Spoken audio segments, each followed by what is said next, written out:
Hey y'all, welcome back. I'm Lori Eberly, founder of Radius and co-author of Fuckery. This is Fuckery 101, where we're learning about the bad habits that damage trust.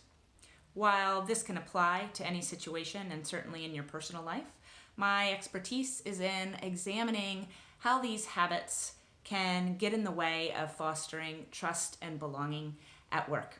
And I work with leaders across sectors, but primarily in tech and healthcare and construction, to help them look in the mirror, figure out what fuckery is holding them back, and utilize that knowledge to drive greater success on their teams. So in the midst of working from home and the coronavirus of 2020, I'm offering you this video to bring about both my humanity as well as my expertise. Each episode, we draw from the deck to talk about 3 different kinds of fuckery, and it's an opportunity for you to evaluate whether or not this applies to you. You might be able to be like, oh, no, that's not me. That is not my thing. And you know you better than I know you. But I invite for you to play along and to show up with curiosity and leave your judgment at the door. All right, let's get started. As I've mentioned before, I draw randomly from the deck, because if I don't, my perfectionism will get in the way and I will overscript this and try to think of all the examples ahead of time, and then you don't get the best of Lori. So, what do we get this time? Ooh, ageism, manipulating, and unyielding. Okay, ageism. Now, I think that we often used to think about the older end of the spectrum being how ageism shows up, right? I certainly have friends in their 40s and 50s and 60s who feel like ageism is present when they're applying for jobs, when they're looking for a promotion, when they're being considered for positions, that there are stereotypes that go along with each generation and with each decade, and whether or not folks more advanced in their years are able to be innovative, use technology, adapt to new situations, if they're still invested and willing to go the extra mile, if they're going to put in the work and the hours that they need. Ageism can show up on that end of the age continuum. What has really kind of baffled me is that ageism does not seem to include blatantly talking negatively about millennials. And in a lot of businesses that I've worked in colleagues, conversations, there just seems this willingness and acceptability to talk about millennial entitlement and thinking they believe things are owed to them, not willing to put in the hard work and wanting to show up as VP on day 3. And I'm sure there are entitled millennials, just like there's entitled 40 and 50 and 60-year-olds, right? But no generation has the stranglehold and entitlement, in my opinion. So ageism, one of the multiple isms that is clearly fuckery, a habit that's going to damage trust, right? Alongside with its dangerous cousins, racism and sexism and heterosexism, and in all of the ways that we have this ideal of who is the model employee and who is the model CEO or VP or whatever the position is, right? And so ageism is one way that shows up. And all of us are guilty of this in some way. However old you are, however young you are.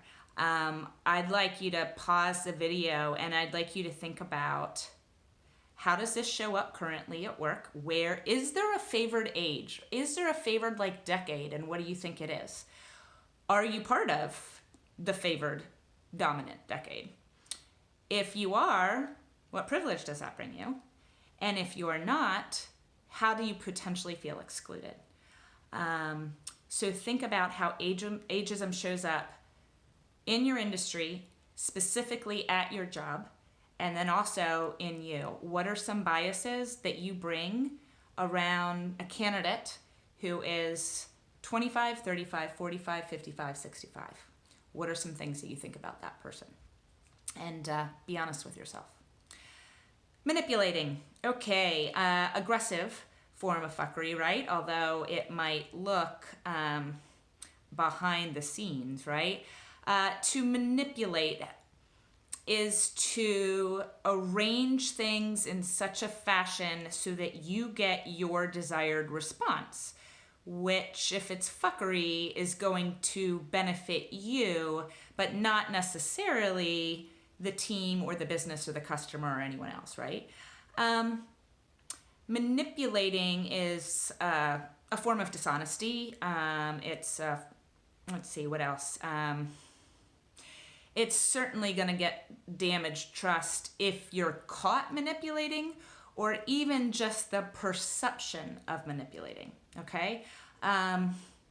Manipulation triggers betrayal, and we are hardwired as a species to pay attention to betrayal, because if we are betrayed, we are not safe. And we're primates, y'all. We are wired to look out for our safety, our physical safety and our psychological safety. And manipulation is a great threat to psychological safety.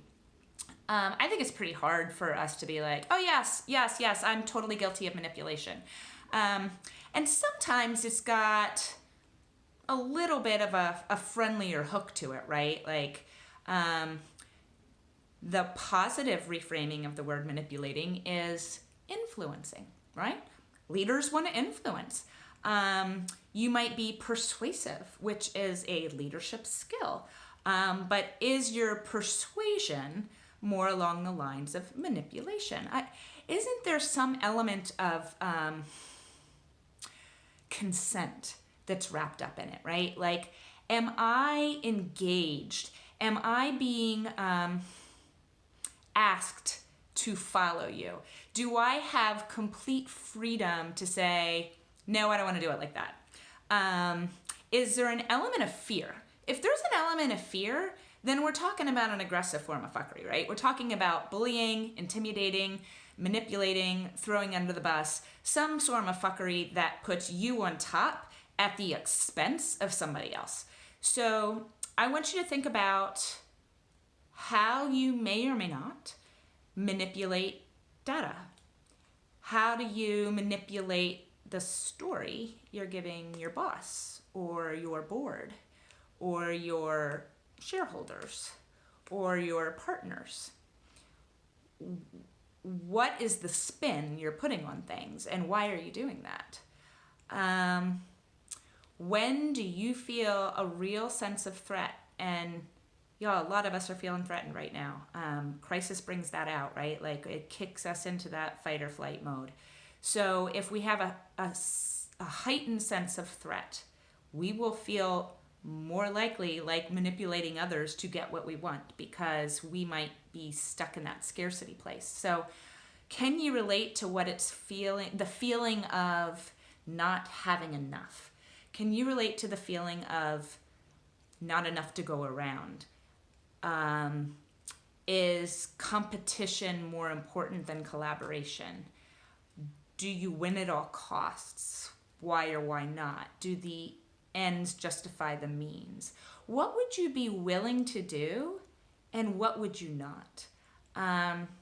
Get curious about your ethical compass and what feels like influencing and what feels like manipulating, right? Like, these are not black and white sort of things. If you didn't think we were going to play in the gray, then you're going to be disappointed in these episodes. Okay, the third one, unyielding.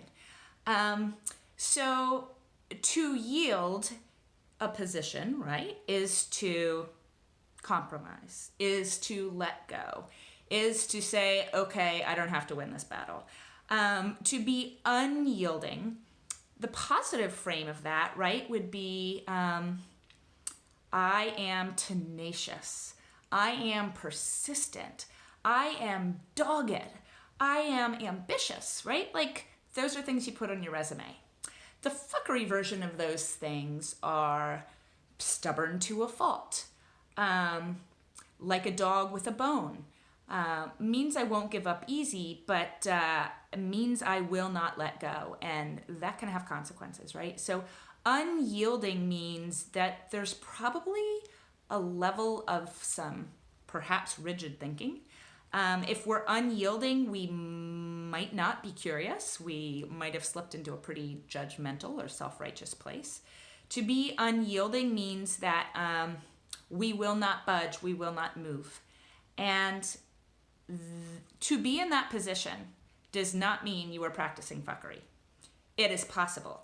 But I don't in any way want to misconstrue that as unyielding as it's positive, which is to be willing to take a stand for things that are really important. To know yourself and your truth and your integrity so well that you will not yield to the fuckery of others. You will not yield to the racism, to the sexual assault, to the bullshit, right? There is a positive reason for being unyielding. That's not what I'm talking about.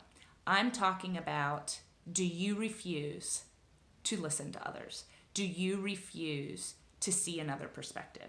Do you refuse to admit when you're wrong, that you made a mistake? Do you refuse to ask for help? Those are the questions I want you to be asking.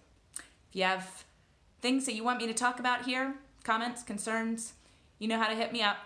RadiusECD.com. It's in the link below. Look forward to next time.